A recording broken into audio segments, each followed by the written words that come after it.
पूरे प्रदेश में आज से धान खरीदी की शुरुआत होनी है, जिसके लिए नोडल अधिकारी नियुक्त किए जा चुके हैं।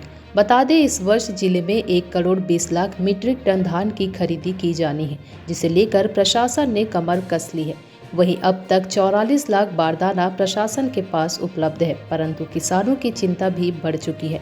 जानकारी के अनुसार किसान बाजार से 30 से 35 रुपए में खरीद रहे हैं, परंतु अब तक किसानों के लिए कोई व्यवस्था नहीं की गई है। पिछले वर्ष बारदाना की किल्लत के कारण किसानों द्वारा अपने धान बेचने के लिए बारदाना दिया गया था, परंतु आज तक किसानों को राशि राज्य सरकार द्वारा नहीं दिया गया है। वहीं जब हमने इस विषय को लेकर कलेक्टर रमेश कुमार शर्मा से बात किया तो उन्होंने बताया कि बारदाना की समस्या को लेकर हमने राज्य सरकार को पत्र के माध्यम से सूचित किया है। फिलहाल तो हमारे पास बारदाने हैं और हम लोगों ने गांव स्तर पे इसकी जानकारी भी भेजी है कि जो सीमांत किसान हैं उनसे 10%, लघु किसानों से 25% और बड़े किसानों से 50% बारदाने उनसे लेंगे। बचा हुआ जो बारदाने हमारे पास 70% जो बारदाने हैं वो हम 70% बारदाने की व्यवस्था ऑलरेडी है और इसका फिलहाल कवर्धा ज़िले में इस दिसंबर महीने तक की खरीदी में किसी भी प्रकार की कोई समस्या आने की संभावना नहीं है।